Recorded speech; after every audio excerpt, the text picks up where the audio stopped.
se convierte en conocimiento y experiencia que guardamos para utilizarlo cuando sea necesario. O sea, evocamos los recuerdos de la memoria cuando nos son necesarios. ¿Correcto? Siguiente.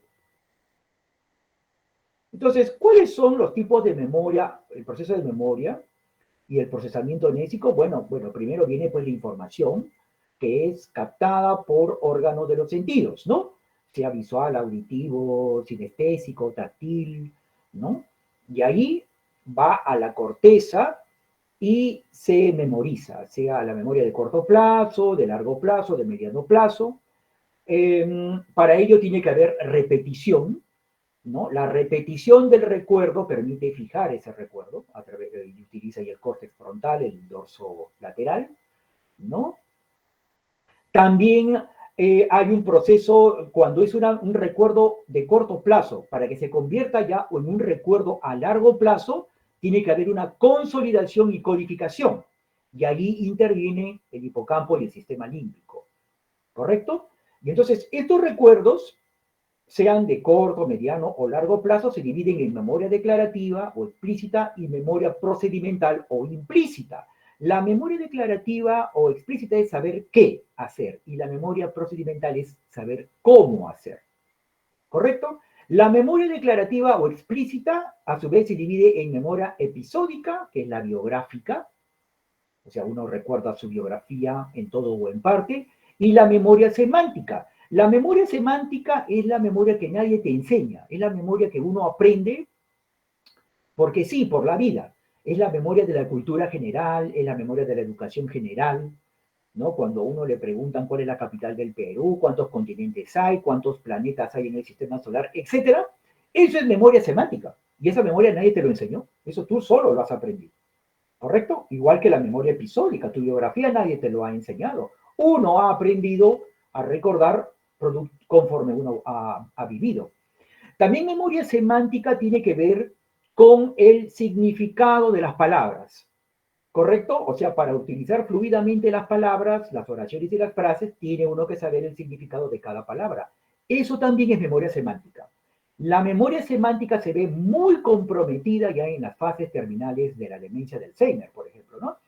Memoria procedimental es la memoria de cómo, saber cómo hacerlo, o sea, saber cómo hacer un procedimiento, una habilidad, una destreza, o la memoria del condicionamiento clásico o del condicionamiento operante, ¿no?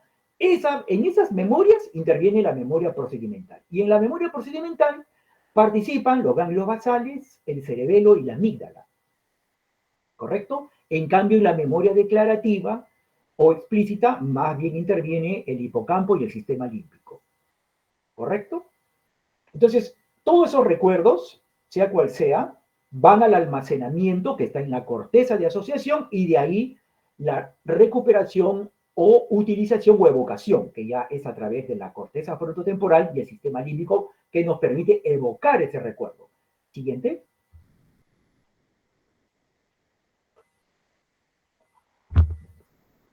Una memoria importantísima es la memoria de trabajo, o también llamada working memory. Miren, para que entiendan, la memoria de trabajo es una memoria que no es exclusiva del hombre, que es una memoria estrictamente utilitaria, que utiliza procesos de atención y memoria a corto o mediano plazo. Es una memoria que está muy relacionado con la sobrevivencia, ¿correcto? Es una memoria transitoria de representaciones mentales por un periodo corto de tiempo mientras se procesa la información necesaria para realizar una acción o dirigir una conducta. Entonces, miren, la memoria de trabajo es la única memoria que está localizada en la corteza dorsolateral, en la corteza prefrontal dorsolateral. Ahí se localiza la memoria de trabajo. Las demás memorias están localizadas en el sistema límbico, corteza frontotemporal o parietal, pero la memoria de trabajo tiene una localización prefrontal. Allí viene lo llamativo. Miren, la memoria de trabajo es una memoria estrictamente utilitaria, ¿correcto? Es una memoria utilitaria en el cual, por ejemplo, les doy un ejemplo. Supongamos una fiera, un tigre, un león, viven en la selva y ellos memorizan qué parte de la jungla o de la selva hay presas que cazar para poder cazar y comer.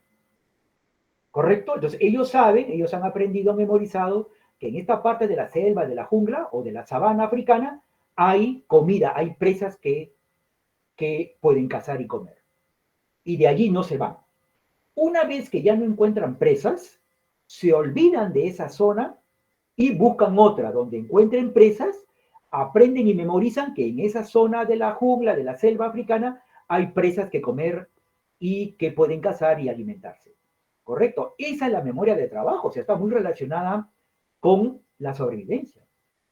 En el caso del humano, un ejemplo clásico, por ejemplo, supongan que ustedes van a salir de su casa, van a ir a San Fernando, ya les gana la hora, y justo en ese momento que ya van a salir corriendo a San Fernando a su clase, ¿no? A sus clases, justo le llama a un amigo, un chico, una chica y le dice, oye, fulano, ¿sabes? Ya tengo el teléfono del chico, de la chica que me pediste.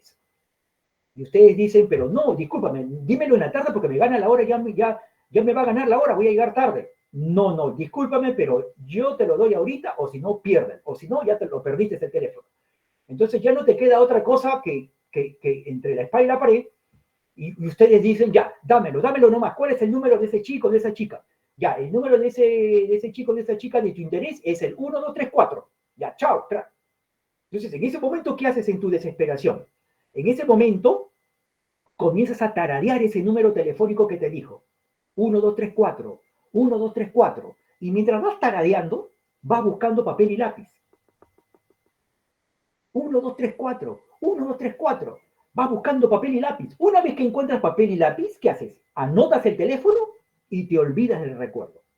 Ya, esa es la memoria de trabajo en un ejemplo puntual para nosotros los humanos. ¿Correcto? O sea, es una memoria temporal, pero que nos ayuda mucho para lograr objetivos. ¿Correcto? Pero en los animales de caza, en los animales salvajes, esa memoria es imprescindible para sobrevivir. ¿Ya? Y está localizado en la corteza prefrontal dorsolateral. En cambio, en las operaciones matemáticas, las operaciones matemáticas están localizados en el gyrus frontomarginal, ¿correcto? En el gyrus frontomarginal. O sea, está localizado en la corteza frontotemporal o frontoparietal, ¿correcto? Las operaciones matemáticas también se localizan en una zona acá, en la zona parietal, que se llama gyrus angularis. Acá hay una zona a manera de un codo, de una rodilla, que se llama gyrus angularis, ¿correcto? En cambio, en el gyrus frontomedial también está la comprensión del lenguaje, el razonamiento, ¿no? Tiene mucho que ver con el juicio, como ya vamos a ver, ¿correcto? Pero la principal localización de la memoria de trabajo está en la corteza prefrontal dorsolateral, acá. Siguiente. Muy bien. Hay memorias a largo plazo, obvio. O sea, de acuerdo a su duración, hay memorias inmediatas, demoradas, memoria reciente y memoria remota. La memoria inmediata, que acá no está, es aquella memoria que se memoriza en segundos.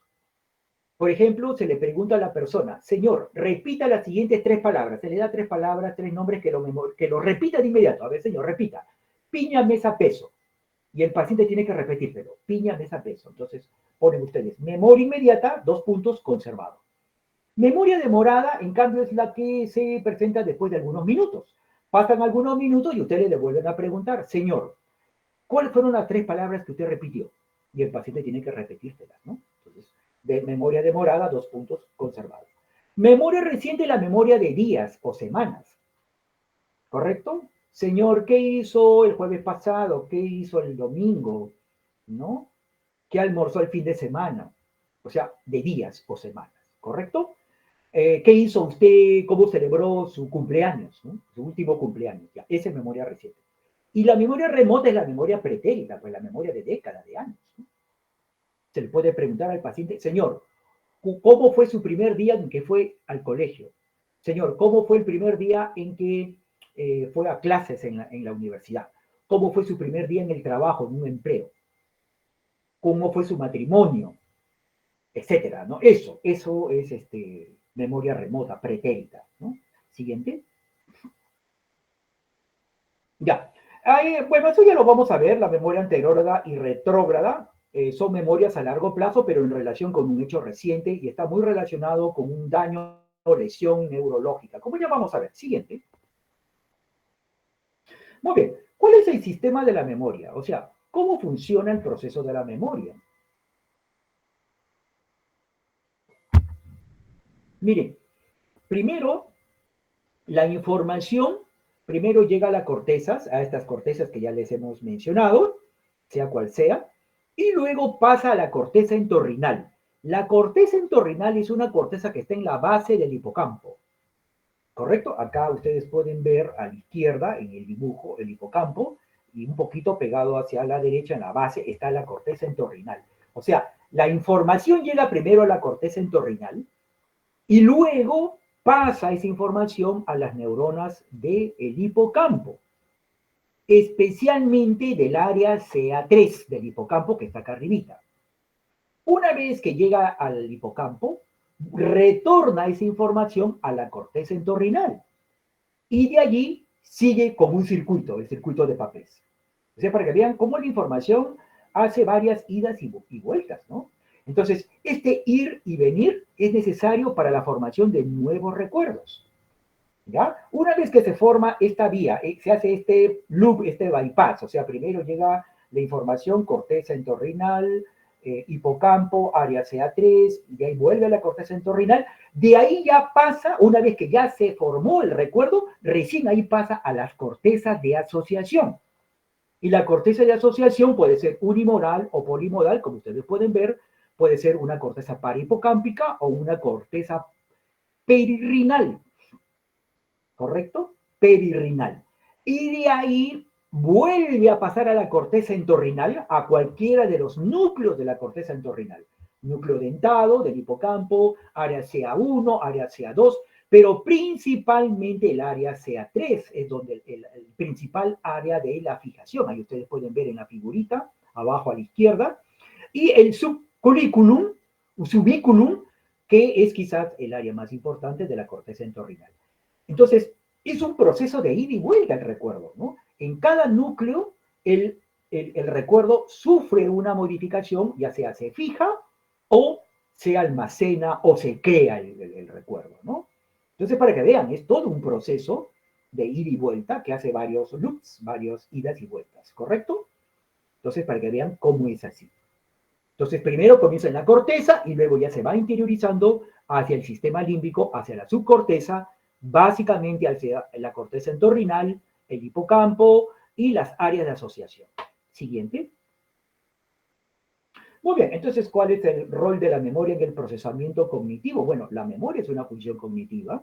Entonces tenemos el entorno estimula, manda estímulos que impresionan al sistema sensorial, al órgano de los sentidos, y luego este órgano de los sentidos va a llevar a cabo un proceso ejecutivo, o sea, la atención, la atención capta ese estímulo, ¿no? Puede estimular, puede llevar a cabo la memoria de trabajo que ya les expliqué, tiene objetivos inmediatos, ya les expliqué, sea una fiera para sobrevivir, o sea el humano, el ser humano, el hombre, o la mujer, pues para obtener un beneficio inmediato, que ya les dije, ¿no?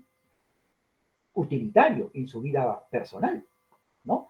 Y entonces, como proceso de ello, la atención va a ocasionar una respuesta que puede ser mental, vocal o física, o sea, la evocación. Se evoca, pero a través de respuestas mentales, vocales o físicas, ¿no? Por ejemplo, pues al momento de dar un examen ustedes, ¿no? Un examen escrito o un examen verbal, un examen oral, por ejemplo, ¿no? O un examen práctico, ¿no? Que tienen que escribir, ¿no? Entonces, dentro de eso se surge la memoria declarativa y la memoria procedimental. La memoria declarativa es la memoria subjetiva, es la memoria en base a conceptos. Por ejemplo, ustedes al estudiar este curso de psiquiatría están estimulando su memoria declarativa, les estamos enseñando conceptos de psicopatología, ¿no? Conocimiento semántico, eso es otra cosa, o sea, es la cultura general. El conocimiento episódico, de episodios breves. Conocimiento lingüístico, ustedes cada día van aprendiendo nuevas palabras de la jerga médica, ¿no? El médico utiliza una jerga, al igual que el abogado, al igual que otras profesiones. Nosotros, ustedes, durante los 7 años de carrera más la residencia, van a aprender una riquísima gama de palabras y conceptos con terminología médica, ¿no? O sea, ¿no? Conocimiento lingüístico, memoria semántica, ¿no? Y la memoria procedimental es aprender las destrezas, las habilidades, los procedimientos, patrones y el condicionamiento, ¿no? Recuerden, el condicionamiento clásico o el condicionamiento operante es mediado por la memoria procedimental. Por ejemplo, se me ocurre, los residentes de cirugía, los residentes que estudian cirugía, tienen que desarrollar su memoria procedimental, porque una cirugía es básicamente un procedimiento, es un protocolo estricto, ¿no? Estricto que tiene que cumplirse minuciosa y escrupulosamente, memoria procedimental. O sea, si un médico tiene mala memoria procedimental, mejor que no estudie cirugía. Olvídese, va a perder el tiempo. Por ejemplo. Pero en cambio, los que van a estudiar alguna especialidad clínica tienen que tener muy desarrollado o desarrollar su memoria declarativa. Siguiente. Bueno, vamos a ver entonces la psicopatología de la memoria. Hay alteraciones cuantitativas y cualitativas. Siguiente. Muy bien, entonces, dentro de las alteraciones cuantitativas, o sea, de la cantidad de la memoria, tenemos la hipognesia. La hipognesia es la disminución, pues, ¿no? De la capacidad de recordar, evocar, debido a una dificultad tanto en la fijación como en la evocación, ¿no? En la fijación o evocación del recuerdo, ¿no? Esto donde se puede ver hipognesia, por ejemplo, esos son los olvidos, pues los olvidos se ven en la ansiedad, en la depresión, pueden también tener una causa orgánica, ¿no? Por ejemplo, una insuficiencia debido a algún deterioro del desarrollo cerebral, por ejemplo, ¿no? Todo lo contrario, la hiperimnesia es todo lo contrario, es la mayor facilidad para evocar recuerdos, ¿no? Y son estas personas que tienen memoria fotográfica, por ejemplo, ¿no? ¿No? Y es patológica cuando esta capacidad excesiva de recordar o evocar ya interfiere con el pensamiento y con la conducta, ¿no? Por ejemplo, hiperimnesia se ve en aquellas personas que tienen memoria fotográfica y se memorizan, por ejemplo, la guía telefónica, o sea, toda la lista de teléfonos. Esa es una memoria fotográfica, ¿no? Entonces, la hiperimnesia, que es bastante poco frecuente, se ve, por ejemplo, en algunas personas normales, o sea, los memorias que tienen memoria fotográfica, personas bipolares con manía o con fuga de ideas, ¿no? Las personas maníacas, o sea, que están en fase maníaca del trastorno bipolar, tienen hiperemnesia. La fuga de ideas, por ejemplo, es una señal de esto, ¿no? O sea, que la persona, su pensamiento, su recuerdo, pasa más rápido que su evocación, pero evocan con mucho detalle los recuerdos cuando aparecen. También en el abuso de anfetaminas, ¿no? Las anfetaminas, que acá en el Perú afortunadamente se consume poco porque no hay, pero en Estados Unidos, en Europa hay un montón, ¿no? El metilfenidato, por ejemplo, es una anfetamina, la dextroanfetamina, ¿no? Y algunas formas de autismo, también hay algunas formas de autismo que tienen hiperemnesia, ¿no? Siguiente. Alteraciones cuantitativas, por ejemplo, la amnesia. La amnesia es la ausencia de recuerdos recientes a un determinado periodo de la vida. Puede haber una amnesia parcial que afectan los recuerdos en un campo reducido, sensorial, pero referido a un área sensorial, sea visual, auditiva, verbal, táctil, ¿no? Etcétera. Y esto es debido a trastornos orgánicos cerebrales, ¿no?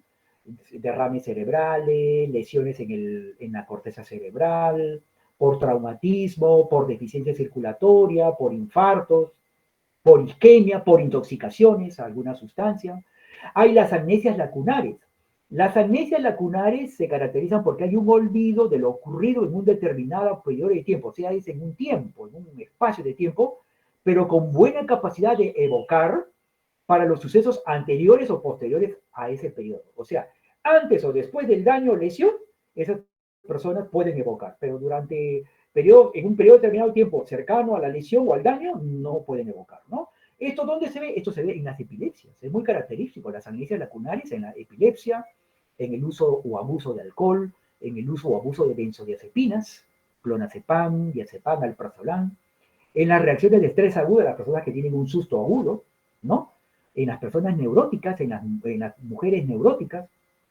Por ejemplo, yo recuerdo una vez un caso de una señora que se hospitalizó en salud mental. Esta señora llegó a su, o sea, vivía con su esposo y había una empleada, que era charapa, encima. La señora fue al mercado y al volver llega a su casa, abre la puerta de su dormitorio y encuentra al esposo y a la empleada charapa revolcándose en su cama. Y la señora se queda así, en un estado de estupor, ¿ya? Y cuando se hospitalizó y le preguntamos, señora, ¿qué es lo que ha pasado? La señora me dijo, doctor, yo fui al mercado, llegué a mi casa, llegué a mi casa, abrí la puerta de mi dormitorio y no me acuerdo de ahí, doctor. Ahí no me acuerdo. Ya, esa es una amnesia lacunar. Esa señora, eh, a raíz de esta crisis histérica, comenzó a comportarse como niña y hablaba y pensaba como niña.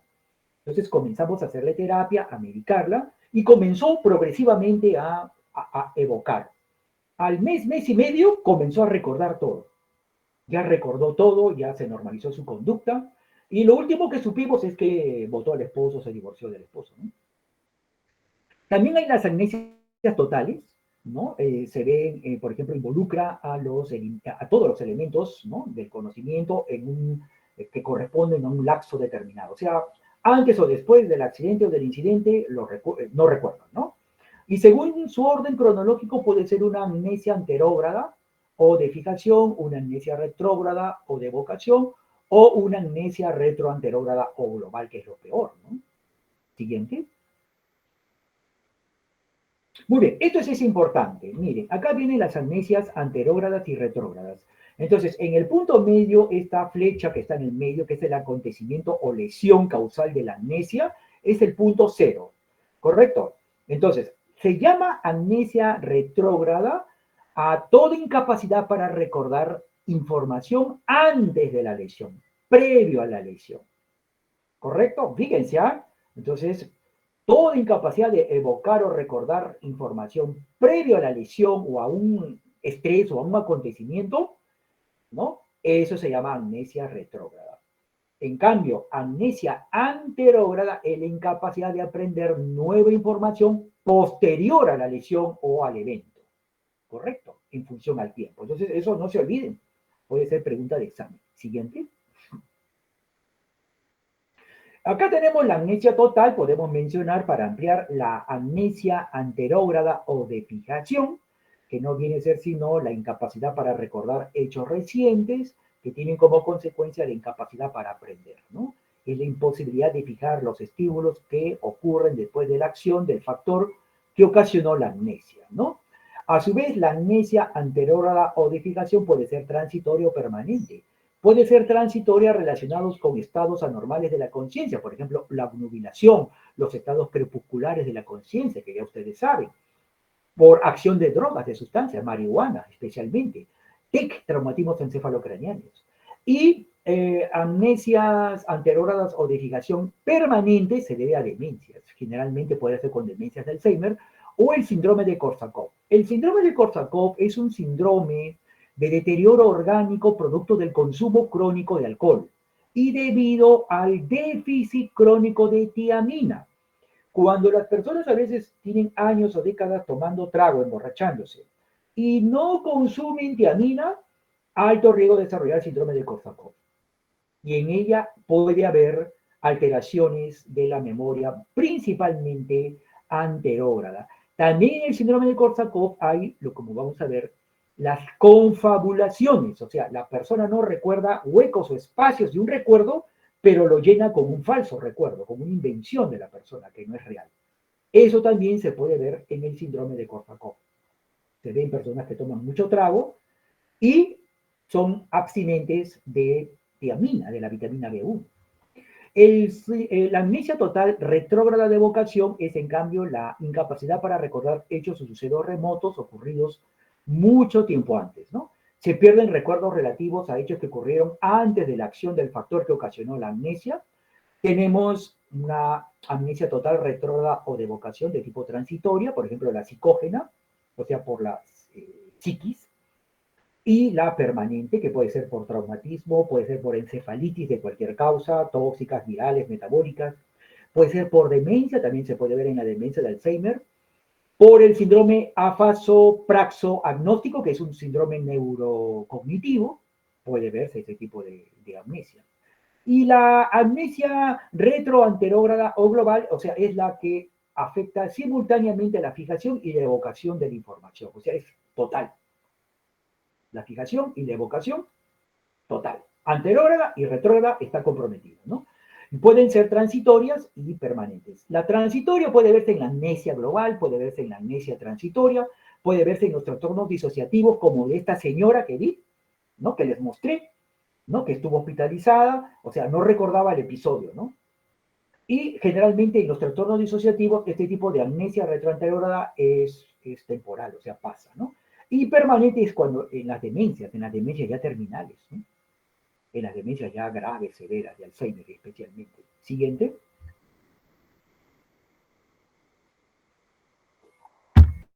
Vienen también las llamadas paramnesias. Las paramnesias son los falsos recuerdos, experimentados como verdaderos y que sustituyen a los hechos reales. Por ejemplo, tenemos una ilusión del recuerdo. Recuerden que una ilusión es pues una alteración de la percepción distorsionada respecto al percepto, al objeto exterior, ¿no? O sea, el percepto es distorsionado respecto al objeto exterior. Pero también puede haber un recuerdo o un recuerdo distorsionado respecto al recuerdo. Eso se llama ilusión del recuerdo o alognesia, que es una evocación distorsionada de la evidencia real. Es normal en personas, por ejemplo, se ve en personas con fatiga física o mental, ¿no? O cuando un recuerdo antiguo ha sido poco evocado, o sea, no ha sido fijado, ¿no? O cuando la persona tiene ciertos estados de emoción, generalmente angustia, ansiedad, que distorsionan el error. ¿Correcto? Esto se puede ver, por ejemplo, en cuadros delirantes, en psicosis, se puede ver en cuadros depresivos, en cuadros ansiosos, o sea, muy relacionado con estados afectivos que alteran el recuerdo fidedigno. Siguiente. Así como hay ilusión del recuerdo o aloamnesia, también hay alucinación del recuerdo. O sea, es una evocación falsa sin experiencia real, obvio, pues, ¿no? O sea, una alucinación del recuerdo. O sea, el recuerdo se alucina, se distorsiona, ¿no? Esto se puede ver en esquizofrenia, se puede ver en trastornos de ideas delirantes, se puede ver en trastornos del estado maníaco, o sea, trastornos bipolares en fase maníaca con psicosis. Por supuesto que pueden tener alucinaciones del recuerdo, ¿no? Siguiente. También hay las paramnesias, bueno, las paramnesias del recuerdo, que son falsos recuerdos. Esto es justamente lo que yo les decía, ¿no? Del síndrome de Korsakoff. O sea, la persona experimenta como verdadero este recuerdo, pero que sustituye a los hechos reales. Entonces, el característico elemento de es la confabulación.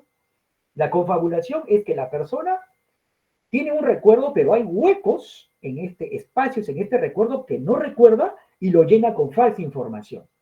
Esa es una confabulación, ¿correcto? Son falsos recuerdos que rellenan vacíos de la memoria y que no se mantienen con el tiempo. Y no hay intención de mentir, no, para nada. Y que se presentan característicamente en las demencias, especialmente en la demencia de Alzheimer y en el síndrome de Korsakoff, o sea, en personas consumidoras de alcohol, en alcohólicos crónicos, por déficit crónico de tiamina.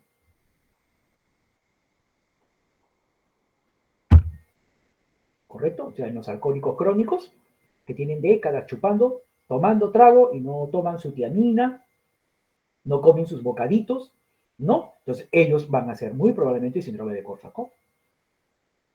Por ejemplo, una vez una pareja de viejitos vino a la consulta externa en salud mental y el viejito que ya tenía un poco de demencia, de olvido, me dijo, doctor, yo ya hemos cumplido 50 años con mi esposa y nos hemos ido a visitar las pirámides de Egipto, doctor. Caray, señor, le dije, qué felicidad, lo felicito que se hayan ido a conocer esa maravilla del mundo. Y luego la esposa me dijo, doctor, tengo que hacer una corrección. Efectivamente, hemos cumplido 50 años de casados, nos fuimos de paseo de luna de miel, bueno, pues no, y fuimos a visitar las pirámides, pero no fuimos a visitar las pirámides de Egipto.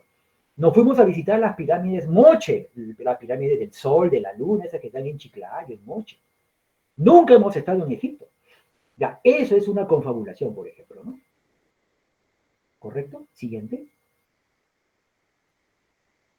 Eh, Otra paramnesia del recuerdo es la pseudología fantástica. La pseudología fantástica son los falsos relatos intencionados. O sea, la persona comienza a tener relatos intencionados, pero bastante fantásticos, bastante exuberantes, fantásticos, ¿no?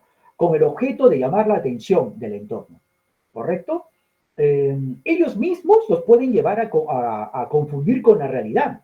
O sea, al principio ellos pueden llegar, estas personas con pseudología fantástica pueden llegar a creer que este relato, este recuerdo, este falso recuerdo, es cierto. Pero cuando se les comprueba que no son reales, ellos admiten que no son reales.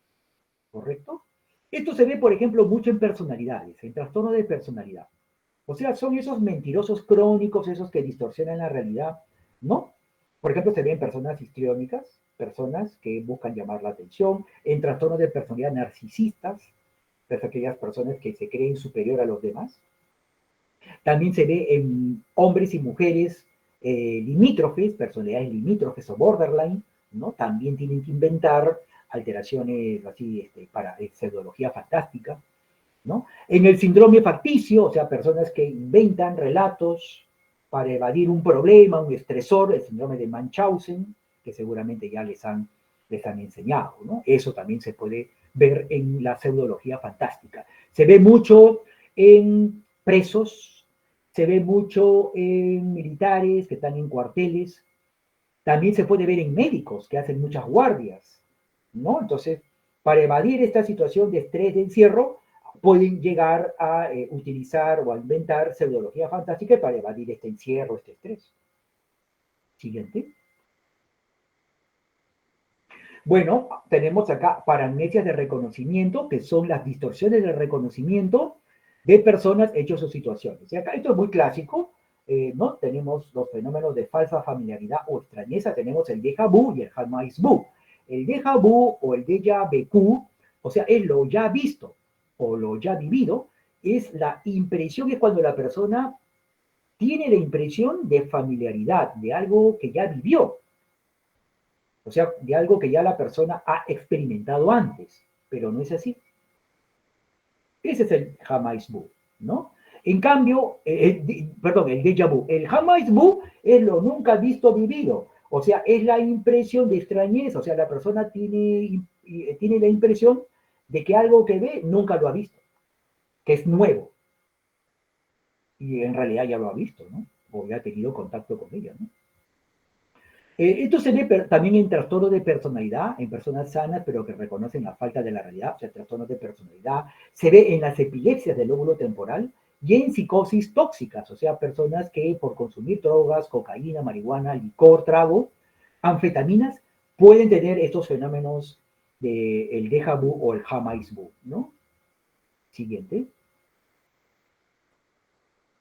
Tenemos acá las paramnesias de reconocimiento, ¿no? O sea, la distorsión del reconocimiento de personas, hechos o situaciones, por ejemplo, la criptomnesia. La criptomnesia es la falta de reconocimiento de que un hecho que el sujeto identifica como original o propio, en verdad ya ha sido experimentado por el sujeto con anterioridad al haberlo visto o escuchado en alguna parte.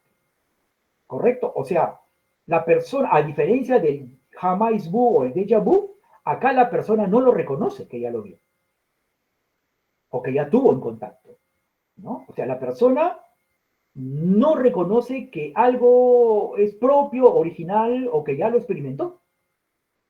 Esa es una criptonesia y puede dar lugar a que productos de que la persona presenta como propios sean denunciados como plagios. O sea, por ejemplo, personas que piensan que un libro, una obra, un escrito, un poema, un artículo ha sido plagiado de ellos. O sea, son productos de un plagio, les han plagiado, les han copiado. Ya, eso es una criptonesia.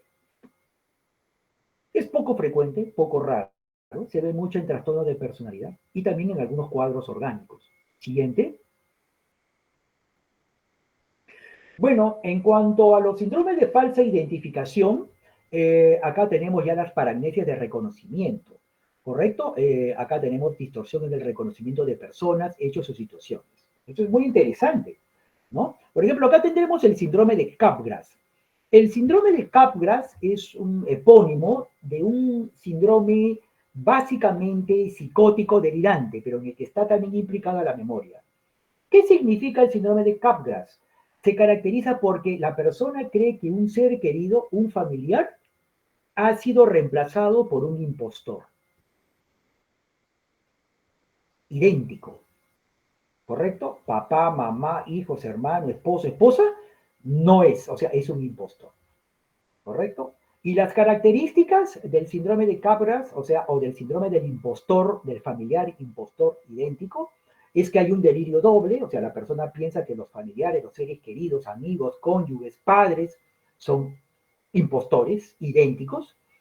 Hay un aislamiento social, por lo tanto, estas personas no se relacionan con estas personas que ellos piensan que son dobles, que son impostores. Ellos piensan que estos impostores, que estas personas dobles impostores, son una amenaza, que los quieren matar, les quieren hacer daño.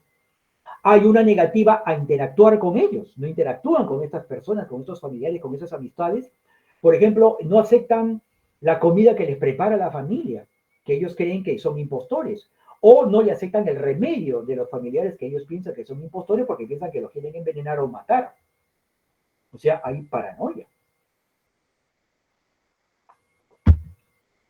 Ahí está el componente psicótico. Y también hay la dificultad para reconocer, ¿no? Para reconocer las emociones. O sea, estas personas no pueden reconocer el estado de ánimo de estos familiares que según ellos son impostores, son dobles. Por ejemplo, yo una vez, justo antes de la pandemia, tuvimos un paciente con esquizofrenia. Esto es característico de la esquizofrenia. Es característico de las lesiones del hemisferio derecho y también de la lesión del lóbulo frontal. Pero más en esquizofrenia. Por ejemplo, tuvimos un paciente hospitalizado que pensaba que su padre, que lo venía a visitar, no era su padre, era un impostor, era un doble. Y entonces yo una vez le pregunto, señor, o sea, el señor que viene a visitarlo no es su papá, no es mi papá, doctor, es un doble igualito a mi papá. Ya, y yo le pregunté, señor, ¿y cómo usted se ha dado cuenta o cómo usted se ha percatado que este señor no es su padre, sino un impostor idéntico a su papá? Bueno, doctor, ¿por qué? Porque mi papá tenía el pene chiquito. En cambio, este impostor que es igualito a mi papá tiene el pene más grande. Es propio, pues, de un síndrome de Capgras. Cuando una persona le dice eso, pues está el diagnóstico, ¿no? Es una esquizofrenia.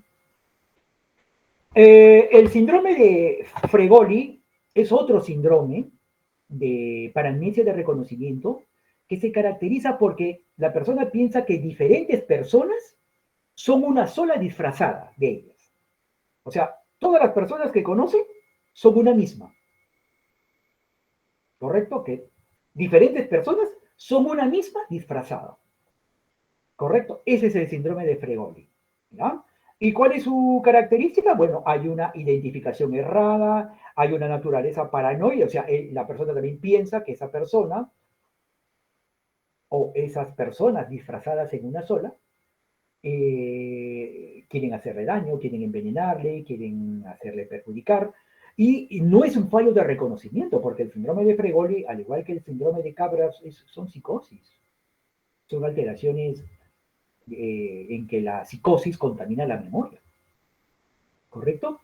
La paramnesia reduplicativa es aquel trastorno de paramnesia de reconocimiento en que la persona cree que un lugar, especialmente referido a un lugar, pero también a veces puede ser persona u objeto, ha sido duplicado y reubicado, ¿correcto? Pero generalmente la paramnesia reduplicativa se refiere al lugar.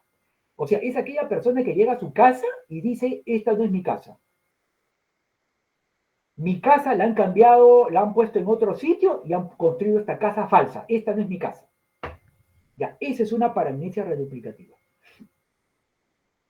Este no es San Marcos, no, este no es San Fernando. No, este es otro lugar, San Fernando lo han llevado a otro sitio y acá han construido un San Fernando Bamba. Y todo está igualito, ya, yo sé que esto es Bamba, esto es falso. Me quieren engañar. Ya, eso es una paramnesia reduplicativa. ¿Y cuáles son sus características? Bueno, que hay la creencia de duplicación y reubicación, identificación errónea, ¿no? Hay causa orgánica, daños o lesiones, ¿correcto? TEC, infartos, tumores. Hay síntomas asociados, puede haber confusión, también en la paramnesia reduplicativa puede haber confusión aguda o amnesia grave o amnesia severa, y las paramnesias reduplicativas duran pocas horas o pocos días. Esa es una característica respecto al síndrome de Capgras o al síndrome de Fregoli, que son crónicas. Y finalmente, el síndrome del doble subjetivo es la persona cree que esa persona tiene un doble. Eso es lo que se conoce, los alemanes llaman como un doppelganger. Tiene un doble, o sea, hay un doble de la persona, idéntico físicamente, pero con personalidad diferente, con una conducta diferente y con una vida diferente, pero es igualito a la persona. ¿Correcto? Doctor, por allí sé que hay un doble mío que está dedicándose a la extorsión, que es congresista, que es político. Yo soy sano, yo estoy acá, yo me trato en el Rebagliati, pero mi doble está en el Congreso robando. Ya, ese es el síndrome del doble subjetivo. ¿Correcto? ¿Y cuáles son las características? Es psicótico, pues, es un delirio de duplicidad, es ya psicótico, está loco, ¿ya? Pero la identidad es diferente, porque la persona dice que el doble es idéntico, pero su vida, su conducta, su modo de ser es diferente al de la persona original, ¿ya? Hay subjetividad, obvio, pues, porque el delirio es subjetivo, ¿ya? Y está asociado a otros trastornos, principalmente esquizofrenia, trastornos orgánicos mentales, cuadros delirantes, ¿ya? Entonces, para que vean cómo es esta cosa, para que vean cómo son estos síndromes raros, pero cuando hay, ya han sido descritos, ¿no? Con los nombres de los primeros psiquiatras que los identificaron. Siguiente.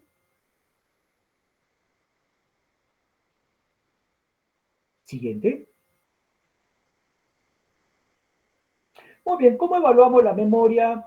Bueno, depende. La memoria remota evaluamos con la anamnesis, preguntamos pues dónde se crió, dónde fue su escuela, algún recuerdo pretérito, cuál fue su primer empleo, el primer día que entró a la universidad. Podemos preguntar personas importantes del pasado, presidentes, gobernantes, hechos históricos, en qué año llegó el hombre a la luna, ¿no? Cuándo se independizó el Perú, etcétera, etcétera, ¿no? Hechos históricos pretéritos, ¿no? Memoria reciente, bueno, en la memoria reciente, si ya hemos dicho si es memoria inmediata, le preguntamos 3 palabras que lo repitan de inmediato. Piña, mesa, peso, te los tiene que repetir. Pasado 2 minutos, lo vuelve a repetir. Memoria reciente está conservada, ¿no? Por ejemplo, una memoria reciente que desayunó, que almorzó ayer domingo, etcétera, ¿no? O sea, con minutos o horas o días, ¿no? ¿Ya? Siguiente. Y la evaluación neuropsicológica de la memoria, bueno, la memoria verbal podemos evaluar a través de procesos, los recuerdos inmediatos, el aprendizaje verbal, los recuerdos diferidos, el reconocimiento. También con pruebas, hay test especiales como por ejemplo el test auditivo verbal del rey, el test de California, en fin, son unos test que se hacen dirigidos y el paciente va llenando y ahí vamos viendo hasta qué grado está conservado o hasta qué grado está deteriorada su memoria, en este caso verbal. Siguiente. Entonces, acá se le hace una lista al paciente y el paciente pues tiene que recordar ambas listas, ¿no? Se le dice al paciente verbalmente una lista y luego tiene que recordar el nombre o repetir el nombre del mayor número de palabras de la lista 1 y luego de la lista 2. ¿Ya? Ese es el test de aprendizaje auditivo verbal del rey. ¿Correcto? Entonces, para que vean. Siguiente. ¿No? Acá está lo mismo y acá por cada repetición el paciente va marcando o el psicólogo, el psiquiatra va marcando la palabra que va repitiendo y va evocando, ¿no? Obviamente tienen un puntaje por el cual ya se determina el límite para abajo es deficitario, el límite para arriba, o sea que está bien conservado, ¿no? Siguiente. Siguiente, por favor. Ya, este es el test de Rey. Sí, miren, otro test muy importante que tiene mucho que ver con la memoria, con casi todas las memorias, es este dibujo. Este es el dibujo del test de Rey. Se le muestra por 5 minutos este dibujo a la persona, se le pide que memorice este dibujo. Parece una nave espacial, parece una iglesia, parece una casa, parece un carro, parece un cohete, parece todo, pero no es nada, ¿no? Entonces se le pide que lo memorice por 5 minutos y luego se le da una hoja y lápices y que lo dibuje lo más parecido posible a lo que recuerde. Siguiente. Y acá está, mire, acá está el test, la figura compleja del rey, y luego hay algunos que dejan 5 minutos, otros 10 minutos, que lo vea, que lo observe, que lo repase. Miren, acá a la derecha, arriba a la derecha, es un dibujo lo más parecido posible. O sea, esta persona tiene una buena memoria de fijación, de recuerdo, de evocación, memoria de trabajo, ¿no? Memoria visual, conservado. Abajo a la izquierda ya hay algunos déficits, ¿no? Abajo a la izquierda hay algunos déficits y, y el dibujo de abajo a la derecha, miren, francamente deficitaria, ¿no? Entonces, cuando una persona dibuja esta figura así como abajo a la derecha, es una persona que ya está pues con una franca demencia, ¿no? Un franco problemas de memoria visual, ¿no? Siguiente. Muy bien, vamos a ver ahora la inteligencia. Siguiente. Bueno, ¿qué cosa es la inteligencia? La, miren, hay un montón de definiciones, ¿correcto? Muchas definiciones. Si ustedes leen muchos libros de psicopatología, van a ver que hay dentro de los libros un montón de definiciones y cada uno a veces no concuerda. Por ejemplo, acá dice que la inteligencia es un conjunto de habilidades cognitivas, es una función cognitiva, y conductores que permiten la adaptación eficiente del sujeto al ambiente físico y social. La inteligencia te permite adaptarte al ambiente. Punto. Incluye la capacidad de resolver problemas, de planear, pensar de manera abstracta, comprender ideas complejas y aprender de la experiencia. No se identifica con conocimientos específicos ni con habilidades específicas, sino que se trata de la habilidad cognitiva general. ¿Correcto? Miren, la inteligencia es la función mental superior, que no es exclusiva del humano, por el cual su mente resuelve problemas, capacidad de resolver problemas. ¿Qué problemas? Bueno, todos los problemas que tengan, ¿no? Recuerden esa obra, que supongo que ya ustedes la han leído, la obra de Goleman, la teoría de las inteligencias múltiples, ¿no? Goleman identificó nueve inteligencias, ¿no? Entonces, la inteligencia es la capacidad que tiene la persona de resolver esas inteligencias, problemas de esas inteligencias. Pero la inteligencia no es igual, pues hay personas que desarrollan más una inteligencia que otra, ¿no? Eso. Y dentro de ese proceso de la inteligencia hay planear, hay el juicio, el razonamiento abstracto, comprender ideas abstractas, analizar conceptos abstractos, etéreos, aprender de la experiencia. Eso es inteligencia, pero básicamente es resolver problemas, ¿no?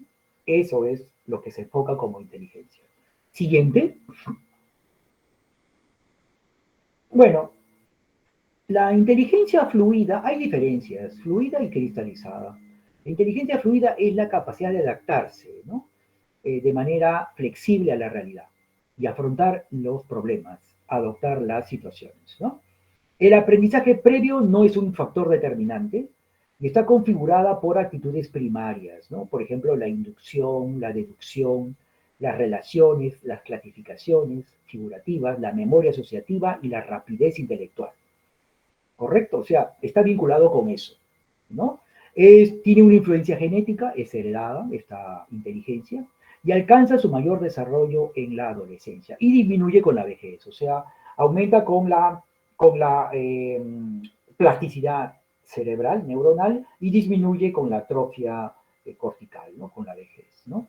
Y a los test de inteligencia se mide mejor por las habilidades ejecutivas, o sea, por la capacidad de ejecutar esas soluciones o esos problemas planteados y visoconstructivas.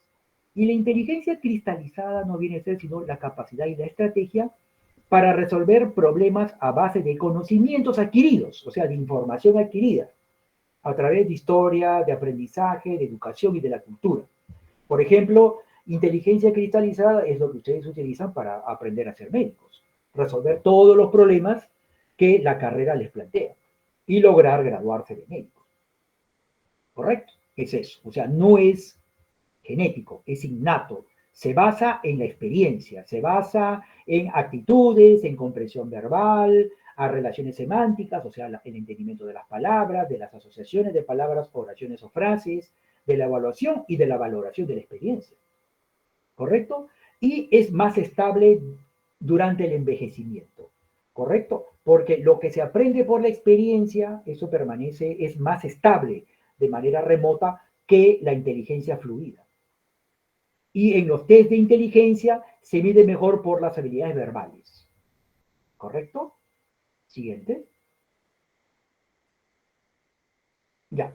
¿Qué cosa es el coeficiente intelectual? Mire, el coeficiente intelectual es una manera directa o indirecta de medir la inteligencia.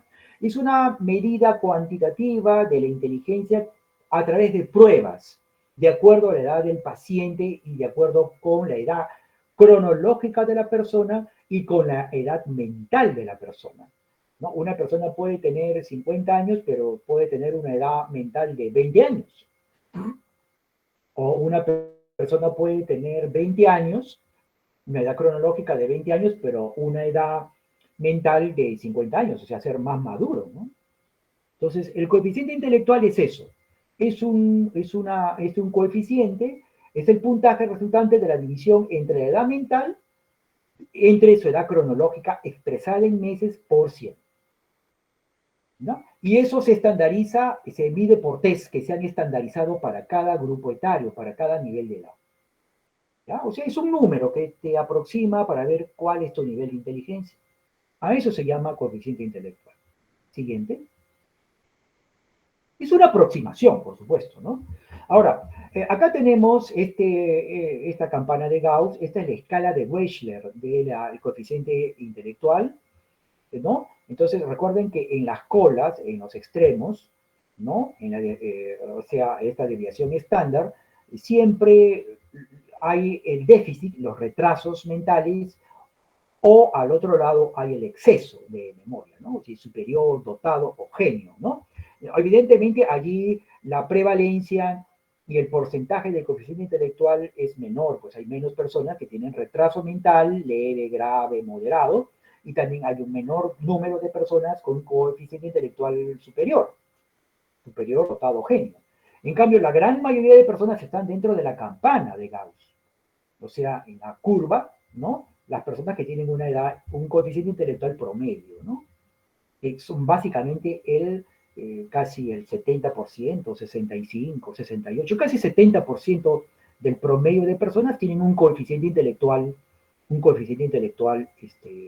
promedio, ¿no? Y las personas con un déficit importante o una superinteligencia o un nivel de coeficiente superior también son en menor cantidad, ¿no? Esa es la desviación estándar de la distribución del coeficiente intelectual según la escala de Wechsler. Siguiente.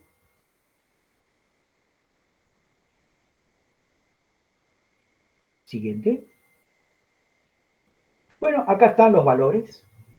Pueden verlos, ¿no? Los valores del coeficiente intelectual después de hacer esta escala, de este estudio, se hace ese cálculo, se hace esa división y se obtiene estos resultados, ¿no? Genio más de 130, superior de 115 a 130, promedio de 85 a 115, el limítrofe de 70 a 85, y luego vienen los retardos mentales, ¿no?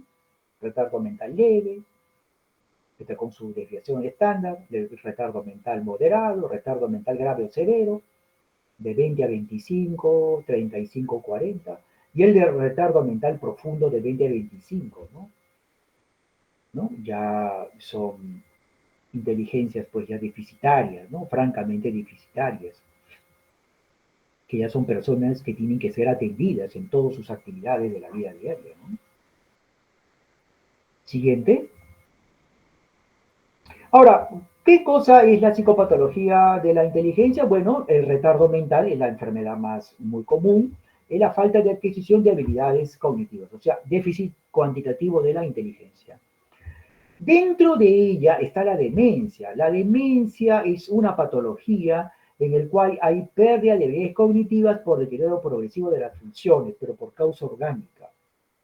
¿Correcto? Porque recordemos hay varios tipos de demencia, eso ya lo van a estudiar en el curso siguiente.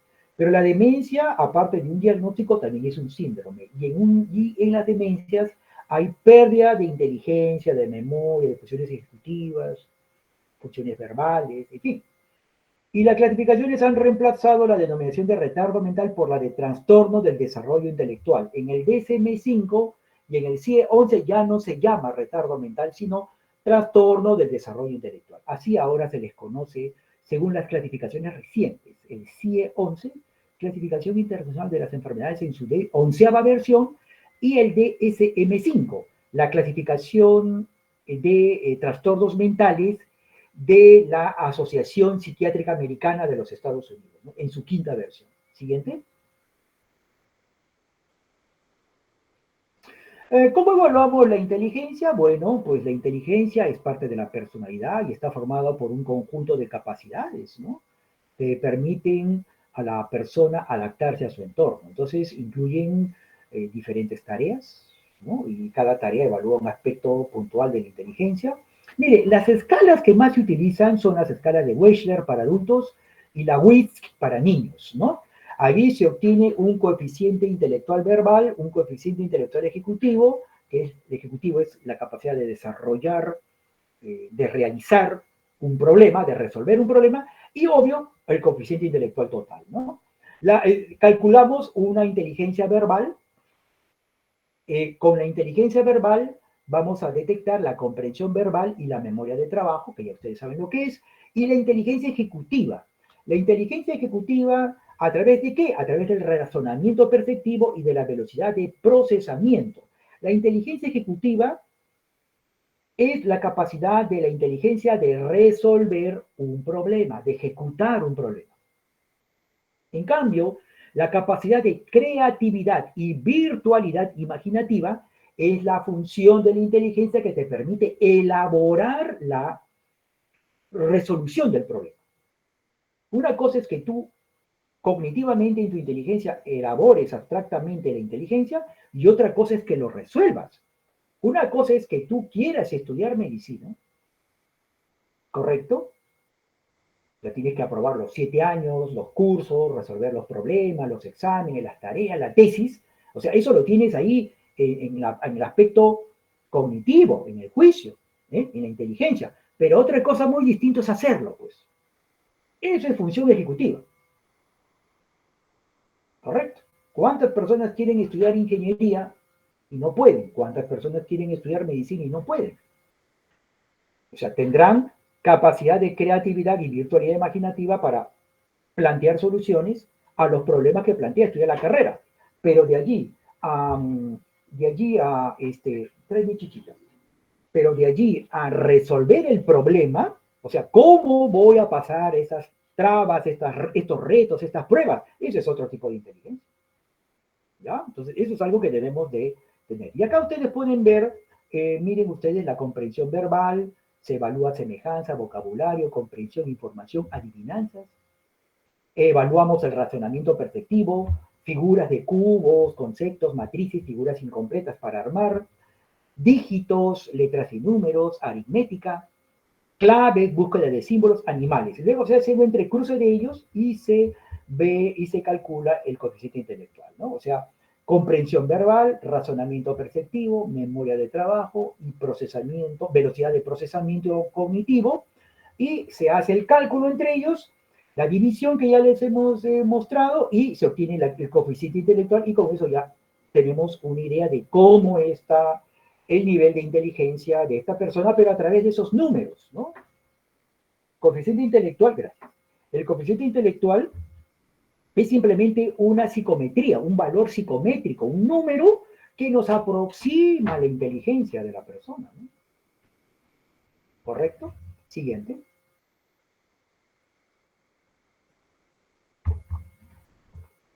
Bueno, este es el test de inteligencia general, ¿no? Es el factor G. Miren, hay un factor que algunos neuropsicólogos llaman el factor G. Eh, Dice que, o sea, se calcula el factor G porque asumen que hay un factor de inteligencia general que es el factor G, aunque la inteligencia no es un factor unitario, tampoco puede ser un conjunto de rasgos inconexos. O sea, el factor G hace referencia a un concepto abstracto que relaciona los aspectos comunes en diferentes tests.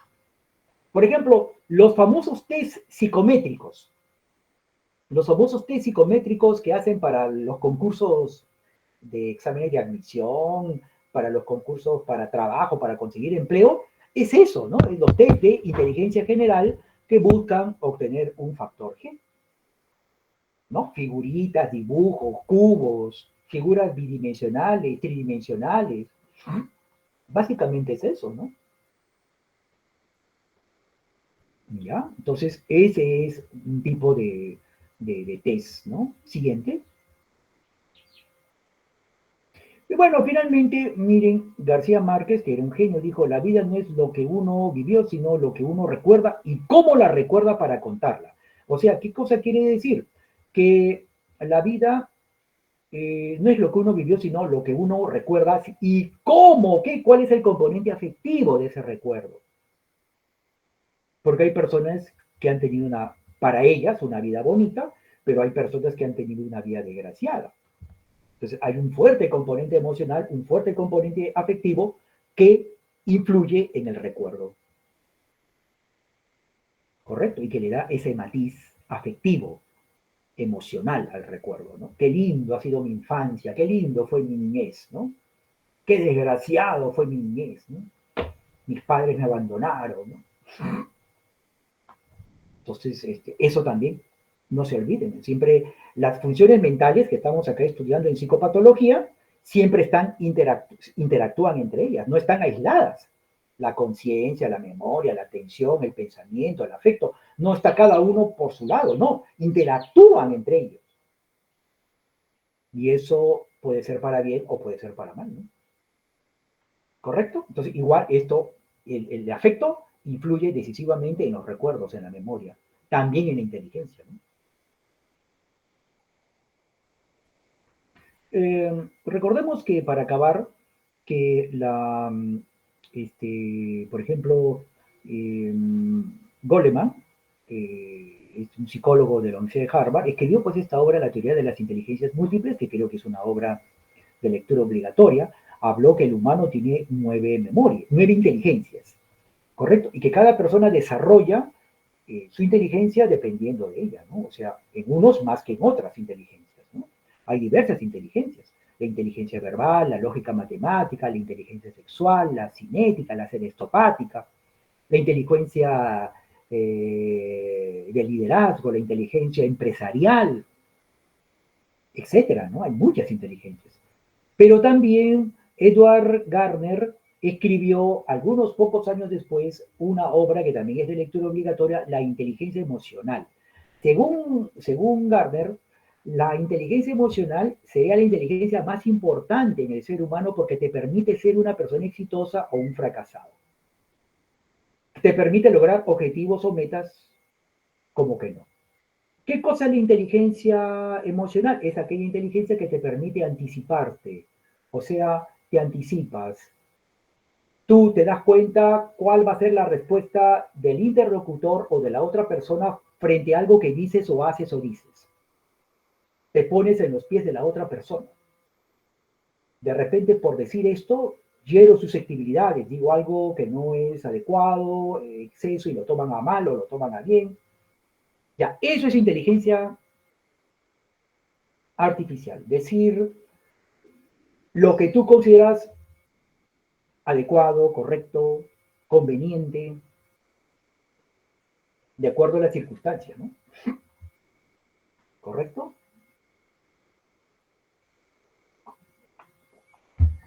Porque si estás en una fiesta, en una jarana, tu nivel de inteligencia artificial es una. Pero si vas a dar una entrevista de trabajo o una entrevista o vas a sustentar tu tesis de graduación o de maestría o doctorado, tu inteligencia emocional tiene que ser otra, ¿no? Ahí está, pues, tu capacidad de adaptación frente a la realidad. Las personas más inteligentes son aquellas que tienen esa inteligencia emocional y se adaptan a cada inteligencia, a cada circunstancia. Tienen esa inteligencia flexible que dije en la clase de hoy. Flexibilidad, adaptación y resiliencia. Resiliencia es, te adaptas, tu inteligencia, tu intelecto, tu mente se adapta, pero se fortalece. No es que superas un problema, no es que solamente resuelves un problema, sino que con cada resolución de problema o con cada caída, con cada tropiezo que sufres, te recuperas pero fortalecido. Ya sabes qué no hacer o qué hacer para ser más exitoso, más adecuado. Ya no vuelves a tropezar de nuevo con la misma piedra, como dice Julio Iglesias. Ay, pues. Eso es inteligencia, pues. Eso es inteligencia. ¿Correcto? Einstein, por ejemplo, a Einstein casi lo botan del colegio cuando era niño porque era muy malo, tenía muy bajas notas en lenguaje. Era bruto en lenguaje. Pero en cambio en matemáticas era un genio, ¿no? Igualito fue Newton. Su hermana, que fue quien más dio información sobre Newton, dijo eso. Mi hermano era bruto para hablar, hablaba mal. Pero a la hora de las matemáticas, de la física, ¿no? Abstracta, es un genio. Ahí está, pues. Vargas Llosa, Gabriel García Márquez, ¿no? Honorato de Balzac, los grandes escritores, los grandes literatos, ¿no? De repente en matemáticas son unos brutos, pero en lenguaje, en inventar historias, en usar cómo transformar el lenguaje e inventar historias tan fantásticas, tan verosímiles, ¿no? Es pues, una inteligencia verbal genial, pues, ¿no? O sea, de la nada te inventan historias verosímiles. Parece hasta pseudología fantástica, pero claro, usado para el arte, ¿no? Ahí está, pues. Otra inteligencia, ¿no? Messi es un Asperger, ¿no? Messi es Asperger. ¿Han visto a Messi su cara como es? Media mongo. Pero dale una pelota, pues, a Messi, ¿no? O Maradona, ¿no? ¿No? O sea, el Mundial de 86, él lo ganó solo. Se la pasó pericoteando, dribleando a cuantos rivales tuvo, ¿no? Salió a pericotear, salió a pichanguear, o sea, a hacer pichanga, pero en un mundial. Y lo ganó, ¿no? Es un genio, ¿no? O sea, ¿cómo puede hacer eso una persona así? Por ejemplo, ¿no? O sea, esos talentos deportivos excepcionales que tienen un nivel de talento en el deporte, pero excepcional, ¿no? La Nadia Comaneci, por ejemplo, ¿no? La famosa gimnasta rumana, Usain Bolt, ¿no? Ese corredor de 100, 200 metros, ¿no? Cada rato batía su récord, ¿no? O sea, él competía contra él, ¿no? Maradona, Messi, Pelé, ¿no? Michael Jordan, el basquetbolista, ¿no? O sea, cómo flotaba, ¿no? ¡Pum! Metía la pelota, ¿no? O sea, ¿cómo? O sea, tienen, en ese aspecto de la inteligencia son superdotados, ¿no? Del mismo modo, cada uno de nosotros tenemos unas inteligencias superiores y otras inteligencias por debajo, ¿no? ¿Ya? Entonces, para que sepan, ¿no? Muy bien, siguiente, doctor. Creo que ya es la última, ¿no? Muy bien, ¿alguna pregunta, alguna duda? ¿Algún comentario? ¿Crítica? ¿Algo que hayan leído?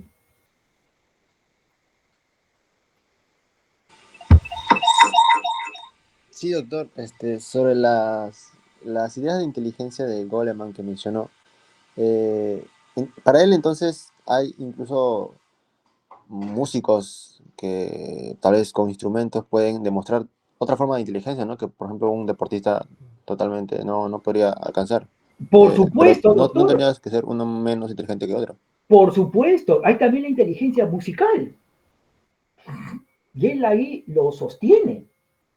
Por ejemplo, él ahí sostiene, escribe, mira, Beethoven, él era un tipo muy huraño, ¿ya? Vivía en Alemania era un genio, nadie lo negaba, pero su carácter era muy huraño, muy renegón, muy malhumorado.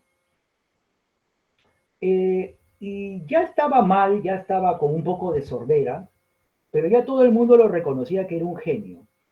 Y entonces, un periodista de este periódico, el Times, él nunca había dado Beethoven una entrevista, nunca en su vida. Pero un día un periodista norteamericano lo mandan a Alemania, oye, anda a ver, búscate una entrevista con Beethoven, ¿no? A ver si la logras, ¿no? Bueno, fue, le tocó la puerta y un día X ya Beethoven lo recibe, pues. Lo invitó a su cuartito, porque vivía en un cuarto sucio, desordenado, ahí con su piano, ¿no? Ahí vivía Beethoven y le invitó a tomar desayuno y aceptó la entrevista. Entonces el periodista le dijo, maestro, y dígame, ¿y usted cómo compone? ¿Cómo aparecen los sonidos en su cabeza? O sea, ¿cómo usted arma esos sonidos? ¿Cómo? ¿Usted los inventa, los va ensayando por ensayo-error? ¿O cómo? Y Beethoven dice, mira, y Beethoven le dijo, yo ni siquiera sé cómo me vienen los sonidos, pero yo lo único que sé es que cuando, por ejemplo, corre una brisa de mar, esa brisa de mar para mí es música. E inmediatamente lo anoto en la partitura. Cuando, por ejemplo, en la mañana escucho el cantar de los pajaritos, ¿no? Para mí es música, para mí el cantar de los pajaritos tiene sonido, ritmo, inmediatamente lo copio. De repente voy en el mar y veo las olas de mar, ¿no? Y para mí esas olas adquieren ritmo, sonido, melodía. Inmediatamente tomo nota de esa melodía y lo grabo, lo escribo en la partitura. Para mí todo lo que escucho tiene sonido. En mi cabeza son un montón de sonidos. Yo no escucho los ruidos de las cosas, yo lo que escucho son sonidos musicales. Y lo único que hago es escribirlo. Eso solo pues lo ves en un genio, ¿no? ¿Mm?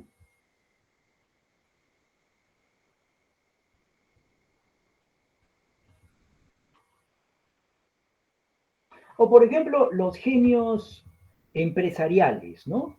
O sea, ¿cómo personas pobres, misias, tuvieron una idea para hacer un negocio? Acá dijeron, acá hay una oportunidad de negocio. Por ejemplo, Gerald Ford, ¿no? O sea, el hombre se transportaba en carrozas y en caballo. ¿Y por qué no hago motores con combustible, no? Del automóvil, ¿no? O, por ejemplo, la fotografía, ¿no? Kodak, ¿no? O sea, el mundo, ¿cómo quién no daría por tener y tomar fotos de hechos de sus vidas, de sus seres queridos, de ellos, ¿no? Hoy ya todo el mundo usa fotos, pero el que comenzó eso fue Kodak, ¿no? Eastman. O Steve Jobs, ¿no? O sea, era un hippie marihuanero, pero que tenía mucha inteligencia para el negocio, y un día entra a la casa de su amigo polaco, otro misio, pero era un ingeniero de sistemas, Steve Wozniak, y entra y ve que su amigo, el polaco, Wozniak, estaba en un tablero común y veía que lo había hecho algunas conexiones con una pantalla de televisión, esas televisores con tubos, y veía que todo lo que Wozniak escribía aparecía en la pantalla. Steve Jobs se quedó espantado, porque en ese entonces no había eso. O sea, en esa época las computadoras solo eran un cubo con su tablero, no había la pantalla, no veías lo que escribías, lo que programabas. Y Steve Jobs vio, oye, ¿qué estás haciendo? Mira, no estoy haciendo mis locuras, mis ocurrencias, he hecho un software, he hecho acá un programa por el cual todo lo que escribo en el tablero aparece en la pantalla, en una pantalla de televisión. Y luego vio una cosita así y dijo, oye, ¿qué es esto? Ah, esto parece un ratón, porque es difícil a veces mover el cursor, así que he hecho un aparatito, lo he conectado al tablero y mira, y se puede mover y es más fácil con esto manejo mejor ¿no? La pantalla, los controles. ¿Y qué nombre le ha puesto? No sé, parece un ratón, no un mouse. Y Steve Jobs se quedó, oye, ¿no te estás dando cuenta que acá podemos hacer millones? Se acabó. Y en su casa de Steve Jobs, en su estacionamiento, ahí comenzaron a hacer Apple.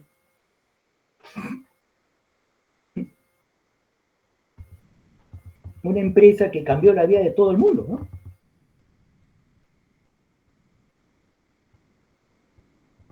Y hoy día, ¿qué cosa es Apple, no? Es la empresa más valiosa del mundo. ¿Cómo lo hizo? Con esto, pues. ¿Qué cosa es lo que al mundo le falta? Computadoras, portátiles, computadoras que ya no tengas tú que programar nada, que ya todo esté, los programas ya estén todos, o sea, tú solamente vas y te pones a trabajar, pones a trabajar ya lo que tú quieras hacer. Y eso nadie lo había pensado, ¿no? A nadie se le había ocurrido. Ingenio, pues, ingenio.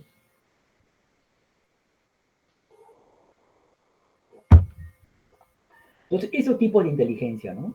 Y muchas otras más, ¿no? Obviamente.